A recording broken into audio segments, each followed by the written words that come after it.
A 45-year-old lady has come with a single vessel LAD disease, 90% proximal, was stented 2 months back. There is instant stenosis, so she is posted for CABG today for beating heart surgery, single vessel bypass. All the other investigations are normal. Her only complaint is chest pain. She is pre-medicated with 25 milligram Phenergan and 2.5 milligram midazolam 1 hour prior.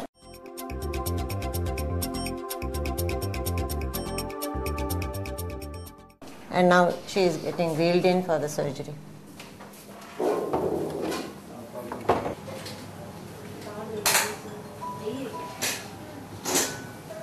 Local anesthesia is being given for insertion of neckline, central venous line and PA line. Patient is quite comfortable.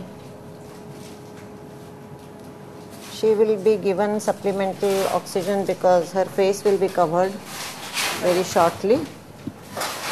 Similarly, local anesthesia will be given for insertion of radial artery line and a peripheral venous line on the right hand. Usually we choose right hand because left hand is many times used for radial artery conduit.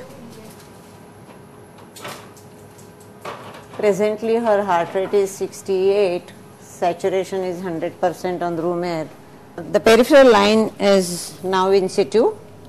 It's a 16 gauge Gelco which is put in the antecubital fossa, nicely in place. The BIS value has now come, which shows 94, so she is very mildly sedated. As you can see, the heart rate is 65, the saturation is 100. Presently I am just putting a poly mask on her face with 2 liters of oxygen. Before taking the patient, we prepare 3 infusions. One is to go in a peripheral line, which is normal saline with 5 grams of magnesium sulfate and 10 milligram per kilogram of tranexamic acid. The second line is for central line, which has a blood set just in case we need blood to be given during the surgery. And the third is nitroglycerin. It is 50 milligram in 500 ml with a dial of flow attached to it.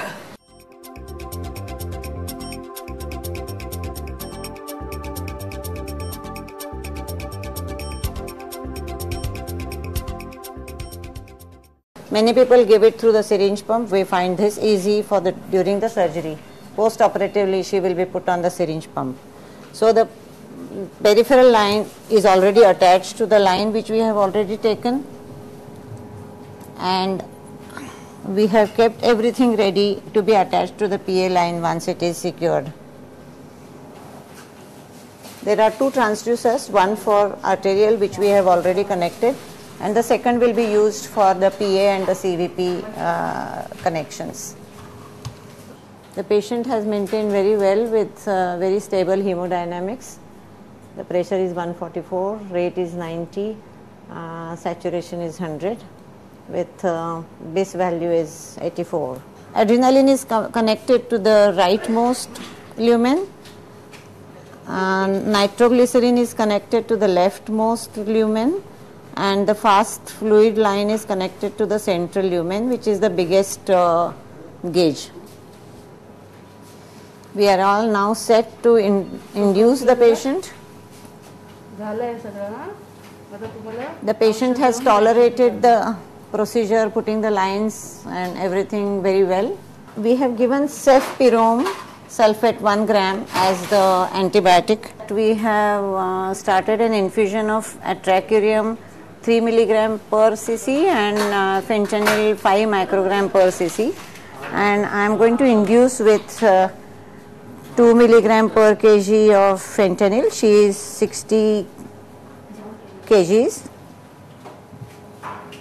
So I have given 120 mics of fentanyl, and I am going to give 0.6 milligram per kilogram of rocuronium for facilitating intubation. We have put the code now, so the time stopwatch has started. 3 minutes after rocuronium, we will be intubating her.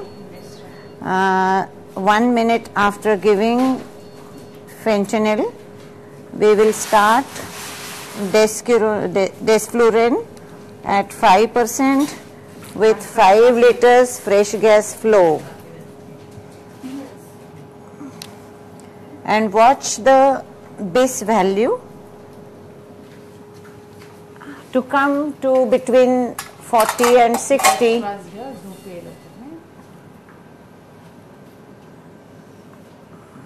To ensure that she is under anesthesia.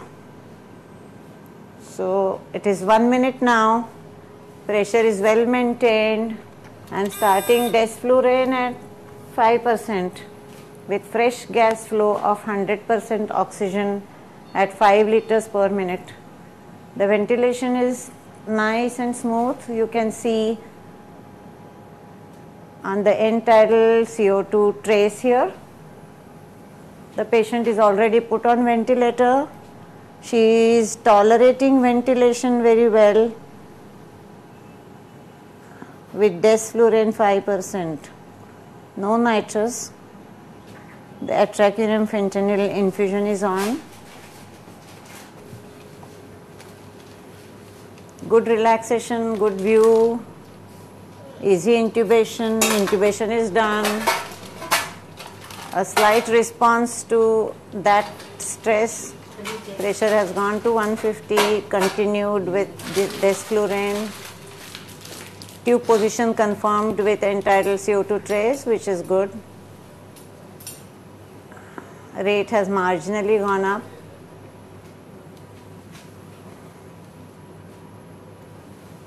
She is hemodynamically stable. We will start a small dose of nitroglycerin to control the pressure at this time. The BIS is 43, so we are quite sure that she does not need any further anesthetic agent.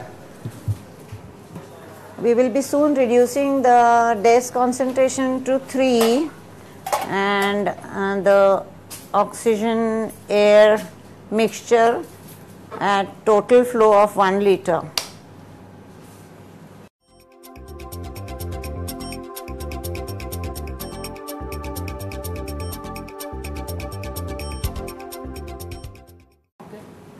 The pressure will be controlled with nitroglycerin. Now I can see that the BIS is going above 60, so I have increased the desflurane concentration to 5%, and when I want to get the patient little deeper, little faster, I increase the fresh gas flow to 5 liters, get the DES concentration to 5%, give a few breaths, say within 10 to 12 breaths of that concentration with higher flow, the BIS value is expected to come down. As soon as I get the BIS value down to what I expect, that is around 50, I will reduce the fresh gas flow and keep the DES at a little higher concentration than what I had earlier kept.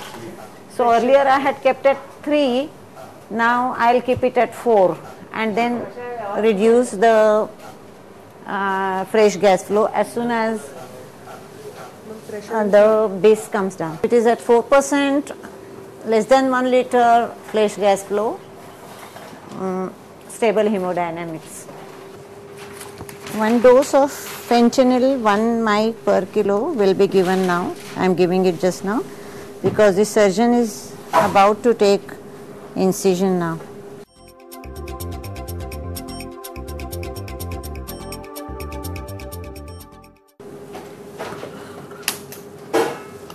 So 60 mic fentanyl is given,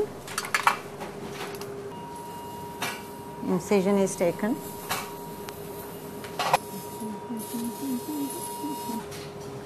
Okay, the ventilation is disconnected.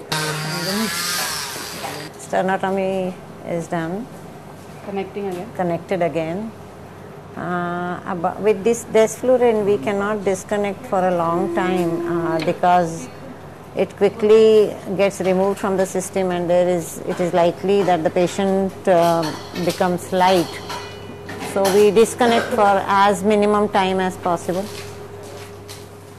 The anesthesia was induced with fentanyl 2 microgram per kilogram and rocuronium 0.6 milligram per kilogram with xylocard 1.5 milligram per kilogram to avoid any ectopics or arrhythmia during anesthesia.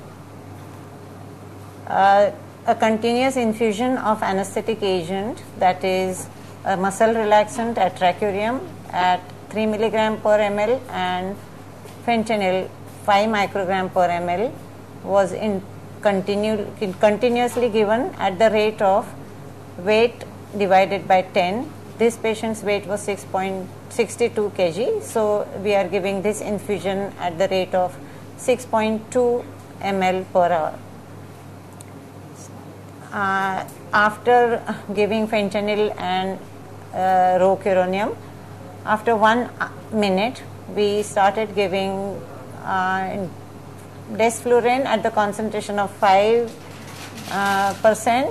with the fresh gas flow of 100% oxygen at 5 liters per minute for next 2 minutes. So at the completion of 3 minutes, we saw that the bispectral index, which was 85 at the beginning of anesthesia, has dropped to 45. So she is under anesthesia and fully relaxed. So number 8 Portex endotracheal tube was introduced without any difficulty. All throughout this, the pressure and the PA pressures remained constant, and she responded to anesthesia very well. So actually what happens is with desflurane, it is a little bit irritant, so people like to give some anesthetic agent as an adjunct, but we have tried giving this pre-medication with midazolam and only fentanyl and relaxant as the induction agent, and we have found that they really undergo to unconsciousness very smoothly without any coughing or hiccuping or anything. We found that the patients are much more alert. As soon as the desflurane is stopped in 5 minutes, the patient becomes quite conscious and alert and with the surrounding, and we can speak and smile. So we started using desflurane for last 2.5 years, and we found that as compared to other inhalational agents, the recovery was faster and complete. The complete is the I think very important thing in cardiac anesthesia, when most people like to ventilate the patient for a few hours so that the hemodynamics settles, the patient is not bleeding or anything. Here, once the surgery has gone very well and the patient is not on any inotropic agent, there is no need for the patient to be ventilated for any further time in the intensive care unit. So we switched to desflurane rather than the other inhalational agents, and we found that the recovery was complete and the patient was obeying commands, speaking, smiling, and without pain, because we are giving the non-narcotic analgesic agents to take care of pain. So the recovery as such is much faster because patient can himself tell us whether he is getting pain or he is discomfort or anything else. So we are really very satisfied with this technique of anesthesia with desflurane. You can appreciate the stable hemodynamics and minimum heart movement, which facilitates the surgeon to do the surgery without much problem. So giving this synthetic opioid and anti-emetic agent and gastric emptying agent and some diuresis is part of reversal process.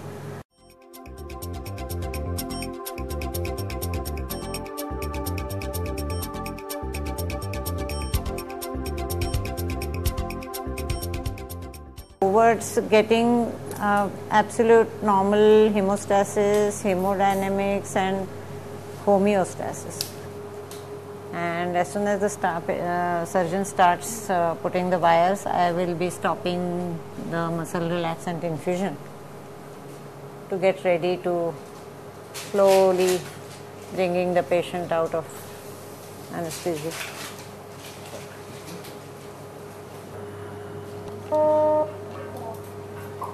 We'll start a Tramazec emisset infusion for continuous pain relief during the post-operative period.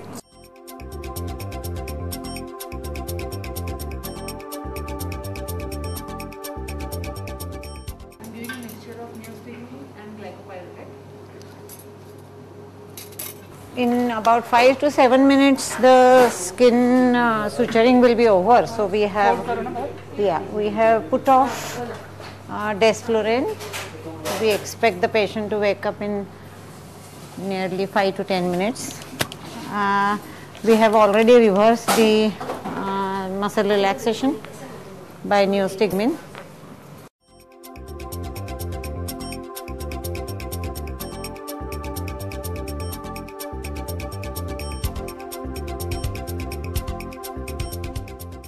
We expect the patient to be extubated. We also warm up the theatre to 24 degrees so that the patient doesn't feel cold and doesn't shiver at the emergence of anesthesia. And it also facilitates the reversal. Slowly the BIS has started coming up, as you can see. 2 minutes after starting, it has come from 45 to 55.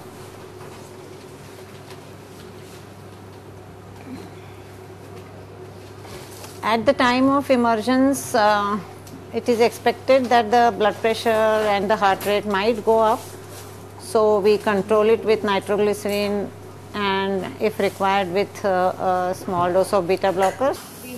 We have still not increased the fresh gas flow. So the emergence is quite slow. We will do that as soon as the skin is closed completely, so that by the time the dressing is done, the patient's recovery will be faster. We found that instead of putting it off completely and increasing the flow at that particular time may cause little instability hemodynamically, because the patient will wake up very fast. So that is why we have taken it a little gradual, so you can see that, say, in 10 minutes time. Otherwise, in 4 to 5 minutes, the patient suddenly wakes up. The patient has started breathing on her own. I have put her on spontaneous ventilation mode.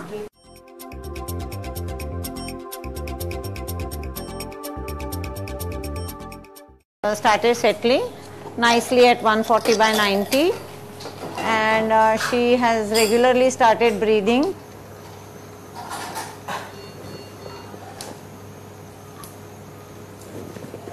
This is 90.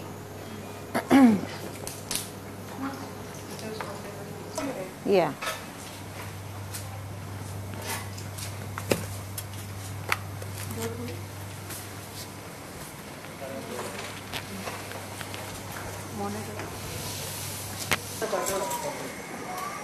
So we have brought her to the intensive care unit. Boat दाखवा हाताचं boat बाहेर दाखवा boat very good. So ultimately now we are here in the ICU with stable hemodynamics, comfortable awake patient, and that's it. Now she will be getting continuous pain relief will be shifted in a couple of days to the ward. I do beating heart surgery, and what I found with desflurane, hemodynamics are maintained while lifting up the heart and while doing the surgery. After surgery, the patient is extubated on table, and patient is absolutely pain free. Patient is shifted in ICU without ventilator. Patient goes out of ICU within a day's time and is discharged within 3 to 4 days. The cost of desflurane itself is less, and ultimately when patient is discharged early and when a patient is not getting ventilated, again cost comes down, so it becomes very cheap. The recovery is faster, patient goes out of hospital much faster, and the recovery is much smoother.